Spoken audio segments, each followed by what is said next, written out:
একঘেয়েই বোধ করছিলেন। তার থেকে চলুন গোপালকে অপদস্থ করে যদি আমাদের পানসে জীবনে কিছু রসের সঞ্চার হয়।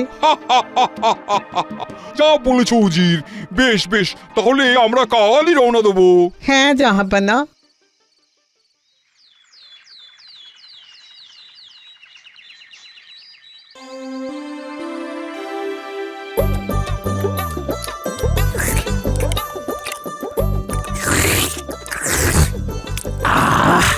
পায়েসটার কি স্বাদ হয়েছে মন্ত্রী! ও অসাধারণ, অসাধারণ সত্যি।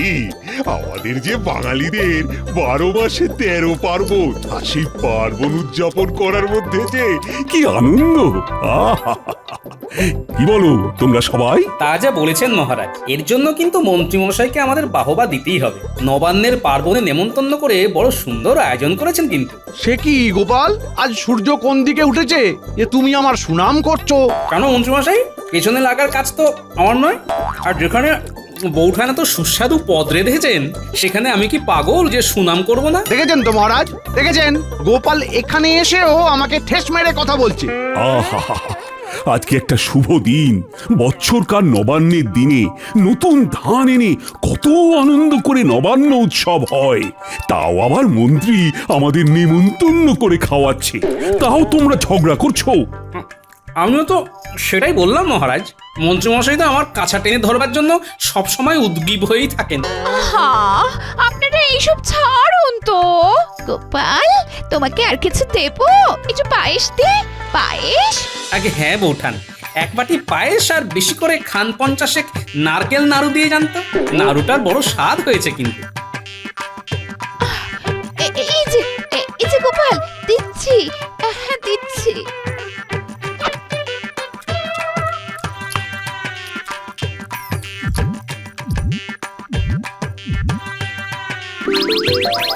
তুমি একসাথে এতগুলো নাড়ু খেয়ে ফেললে গোপাল, আমার তো ভাবলেই বদ হজম হয়ে যাচ্ছে। তবেই তো আমার নাম গোপাল। আমি যেমন খেতেও পারি, তেমন ঘোল খাওয়াতেও পারি। কি বুঝলে?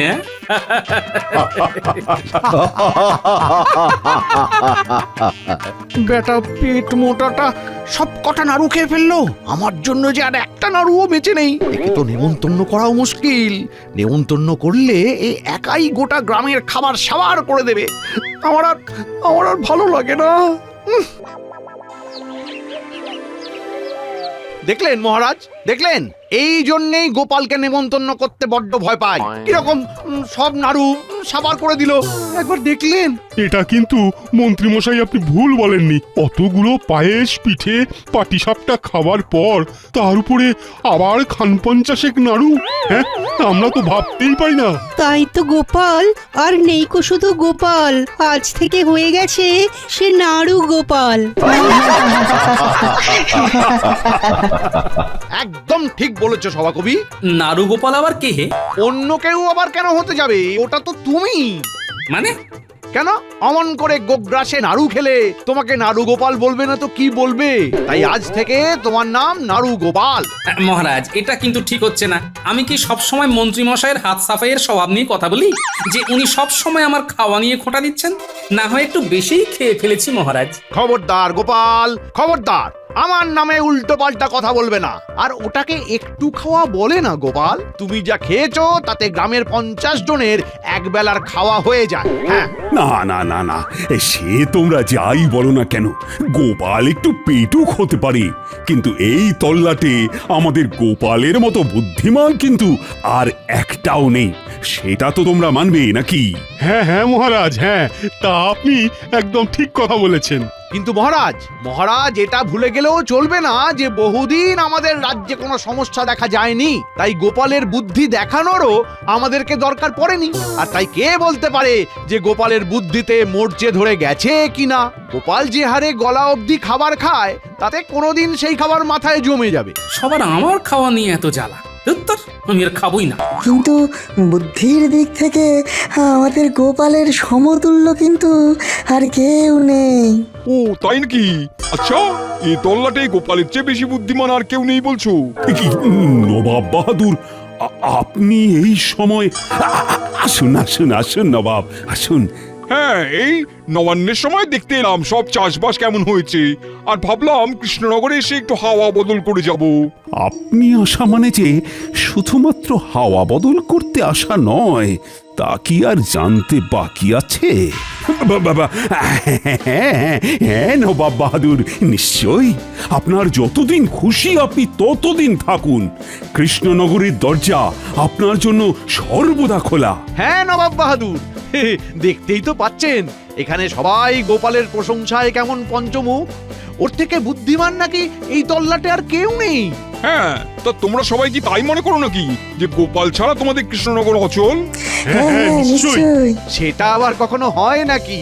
ও তো একটা ভাঁড় ছাড়া একটা রাজ্য চলে যাবে, কিন্তু মন্ত্রী, সেনাপতি আর বাকিদের ছাড়া কোনো রাজ্য চলতে পারে না নবাব বাহাদুর। এই, এবার তোমরা থামো তো। নবাব বাহাদুর অনেক দূর থেকে এসেছেন, এবার আপনি একটু বিশ্রাম করুন নবাব।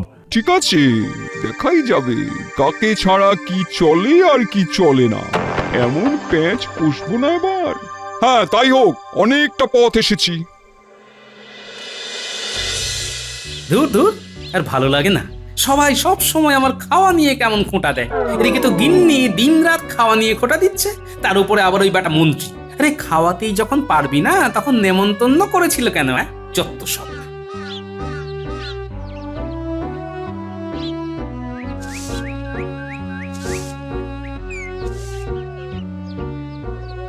কি গো, আজ আবার মুখ করে আছো কেন? কি হয়েছেটা কি? আর বলো না গিন্নি, সবার আমার খাওয়া নিয়ে বড্ড জ্বালা, বুঝলে? আমি একটু বেশি খাই বলে আজকে কি অপমানটাই না করলো মন্ত্রী মশাই। বউঠানের তৈরি করা নারকেল নাড়ুগুলোর বড় ভালো স্বাদ ছিল, বুঝলে? সেই জন্য আমি খান পঞ্চাশেক নাড়ু খেয়ে ফেলেছি। ব্যাস, তা নিয়ে রাজসভায় সবার সামনে আমায় কি অপমানটা করলো মন্ত্রী মশাই, সে আর তোমাকে কি বলবো বলো তো? তা তোমার যখন অত খিদে, তুমি আমাকে এসেই তো বলতে পারো নাকি? লোকের বাড়িতে অমন করে খেলে তারা তো দুটো কথা শোনাবি। হ্যাঁ, তা আমি কি করব বলো? আমার যে খিদে পেয়ে যায় গিন্নি। শোনো, সে আমি তোমাকে যতই কথা শোনাই না কেন, মনে রেখো আমি তোমার ধর্ম সাক্ষী করাবো। আমি মুখ ঝামটা দিলেও ঠিক আছে, তা বলে বাইরের লোকে তোমাকে যা নয় তাই বলে অপমান করবে, আমার সহ্য হবে না বাপু। হ্যাঁ, কাল আমি তোমাকে পোটলা ভরে মুড়ি দিয়ে দেবো। খিদে পেলে এই একটু অল্প অল্প করে খেয়েও। মাঝে মাঝে তোমায় আমি বুঝতেই পারি না গিন্নি। এদিকে নিজে আমাকে খাওয়া নিয়ে মুখ ঝামটা দেবে, আর কেউ কিছু বললে এমন করবে। আর তোমার বুঝে কাজ নেই। হ্যাঁ, এই নাও নাও নাও, এখন হাত মুখ ধুয়ে খেতে বসো দেখি।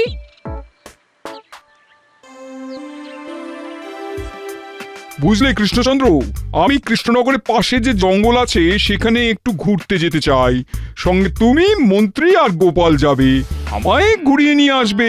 অনেকদিন ওদিকটা যাওয়াও হয়নি। হঠাৎ নবাব আমাদেরকে নিয়ে যেতে চাইলো কেন? কি জানে কি মতলব আছে। আজব জ্বালায় পড়েছি বাবা, পড়েছি নবাবের হাতে।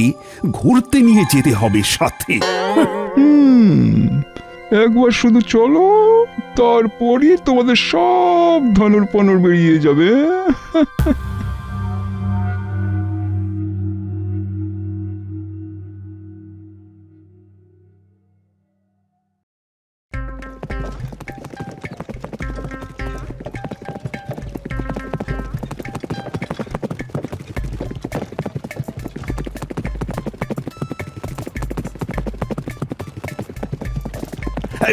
নবাব বাহাদুর, আর কত দূর যাবেন? মানে আমরা তো যথেষ্ট গভীর জঙ্গলে এসে পৌঁছেছি, আর এই রাস্তাটাও তো আর চেনা লাগছে না। এখানে কোথায়? এখনো তো আমরা আসল জায়গায় এসে পৌঁছইনি।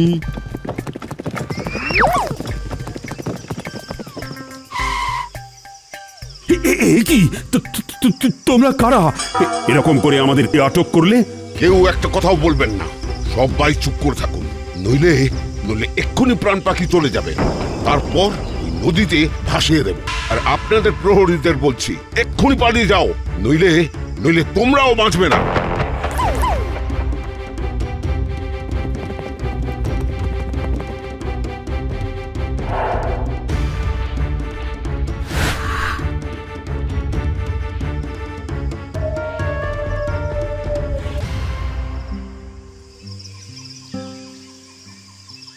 এবার ওদের চোখের ঢাকনা খুলে দাও।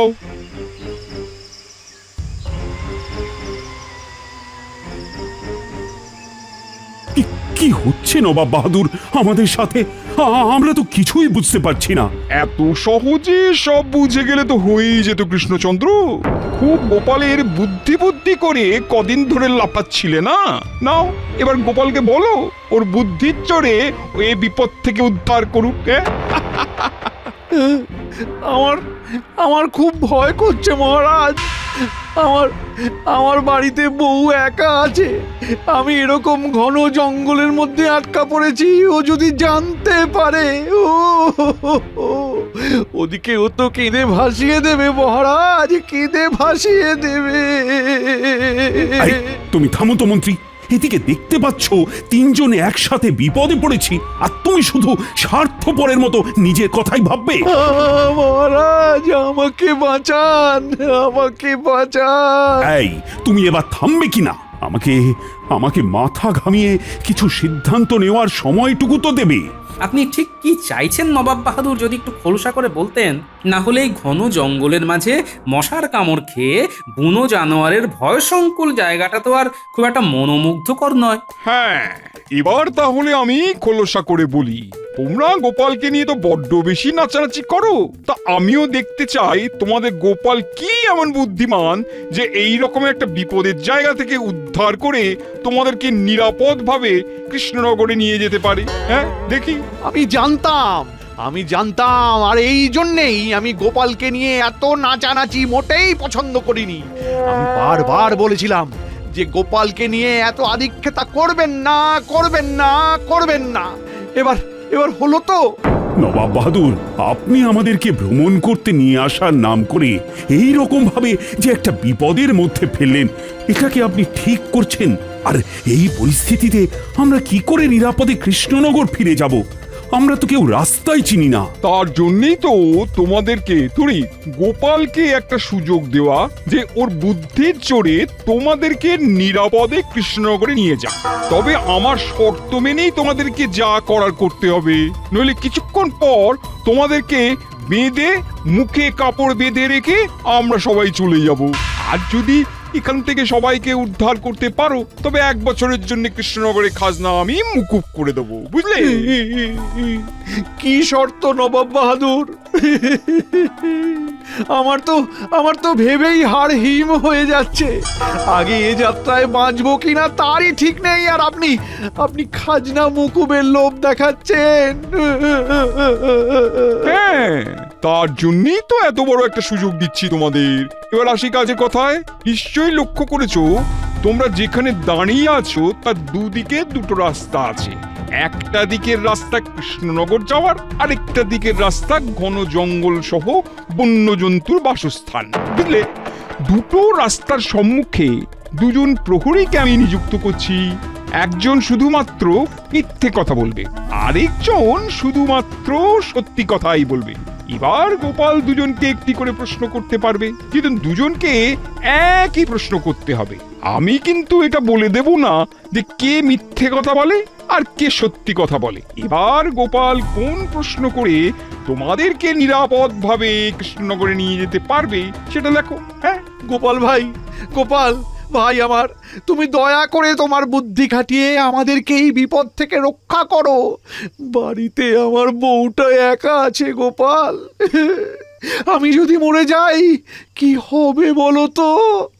হ্যাঁ, আর আমার বউ তো তার অষ্টসখীকে নিয়ে একসঙ্গে আমার বাড়িতে থাকে, তাই না? আর তাছাড়া মন্ত্রীমশাই, আপনার তো আর আমার বুদ্ধির উপরে কোনো ভরসাই নেই।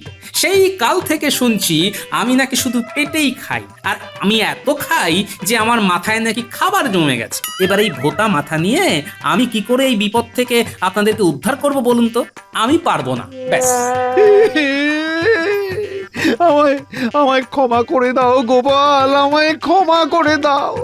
আমি কখনো আর তোমার বুদ্ধিকে ছোট করব না গোপাল। দয়া করে এই যাত্রায় আমাদের রক্ষা করো গোপাল, রক্ষা করো। গোপাল, আর যে যাই বলুক না কেন, তোমার বুদ্ধির ওপর আমার কোনো সন্দেহ নেই। তুমি তুমি দয়া করে একটু মাথা খাটিয়ে আমাদের এই বিপদ থেকে উদ্ধার করো গোপাল, আমি তোমায় অনুরোধ করছি। ঠিক আছে মহারাজ, আপনি যখন বলছেন তখন আমায় একটু সময় দিন, আমি দেখছি।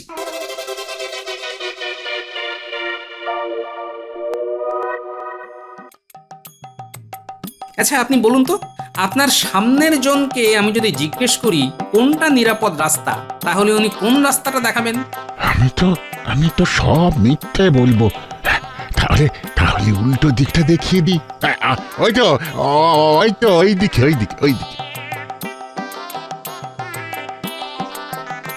আপনাকেও একই প্রশ্ন করব। আপনার সামনের জনকে আমি যদি জিজ্ঞেস করি কোনটা নিরাপদ রাস্তা, তাহলে উনি কোন রাস্তাটা দেখাবেন? আমি তো সব সত্যি কথাই বলবো, তাহলে সামনের জন তো বিপদসংকুল রাস্তাটাই দেখাবে। মহারাজ, পেয়ে গেছি রাস্তা, চলুন এই দিকে। তোমার জবাব নেই গোপাল, তোমার একেবারে জবাব নেই।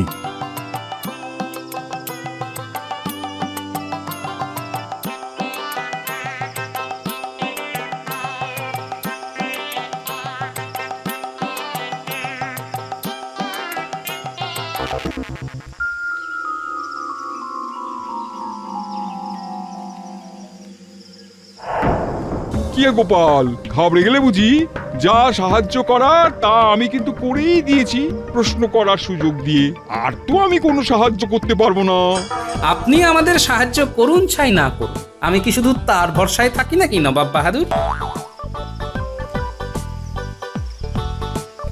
সত্যি তো, এই রাস্তা দিয়ে যখন আসছিলাম তখন তো তোমার চোখ মুখ বাঁধা ছিল, তুমি ওই রাস্তা চিনলে কিভাবে?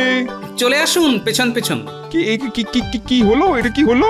হ্যাঁ, আপনারা যতই আমাকে অপমান করুন, ভাঁড় বলে হেলা ছেদ্দা করুন, বুদ্ধির সাথে গোপাল আরো একটা জিনিস নিয়ে চলে, সেটা হলো বিচক্ষণতা। মানে আমার তো কিছুই মাথায় ঢুকলো না জাহাপানা। আমারও না। মাটির দিকে তাকিয়ে দেখুন,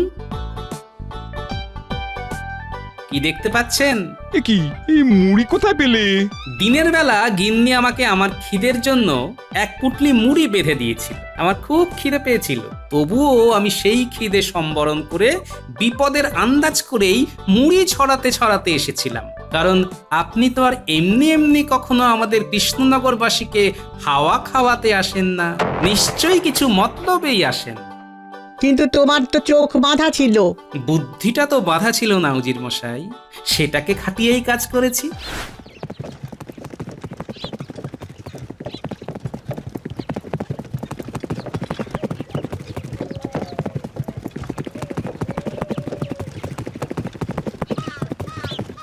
এবার দেখলেন তো নবাব বাহাদুর, গোপালকে ঠিক কি কারণে আমরা এ রাজ্যের রত্ন বলি।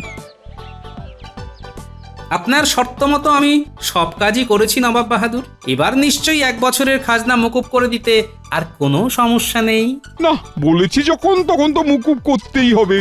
তোমাদের 1 বছরের খাজনা আমি মুকুব করলাম। চলুন জাহাপানা, আমাদের আর এখানে থাকাটা মোটেই শোভা পায় না। ও, কৃষ্ণনগরের মহারাজ, মন্ত্রী এবং তার রাজসভার সদস্যকে বন্দি করে মেরে ফেলার হুমকি দেওয়াটা মুর্শিদাবাদের নবাবের খুব শোভা পায়, তাই না উজির? উজির, চলো চলো চলো চলো বলছি, চলো এক্ষুনি এখান থেকে। আর মুখ দেখাবার মতন কোনো মানে নেই আমাদের।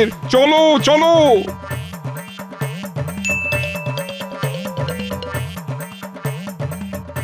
নবাব বাহাদুর, এবারেও কি অবস্থা হলো বলুন তো? আর তো এখানে পা রাখাই যাবে না যা অবস্থা। যতবারই আসি মুখ পুড়িয়ে চলে যাই। না, এবার হালই ছেড়ে দিতে হবে। আর বেশি কথা বলো না তো, চুপ করে চলে এসো তো এখান থেকে। মন্ত্রীকে রাজসভা থেকে বের করব আমি আজ, বের করবই। কেন মহারাজ, কি হয়েছে? কি হয়েছে? এই বেটা মন্ত্রী কাজের বেলায় কাজী, আর কাজ ফুরালেই পাজি। সব সময় গোপালকে যা নয় তাই করে অপমান করবে, আর গোপালই বিপদ থেকে উদ্ধার করবে, আবার গোপালকেই গালমন্দ করবে। না মহারাজ, না মহারাজ, আমাকে ক্ষমা করে দিন। এমন আর কখনো হবে না।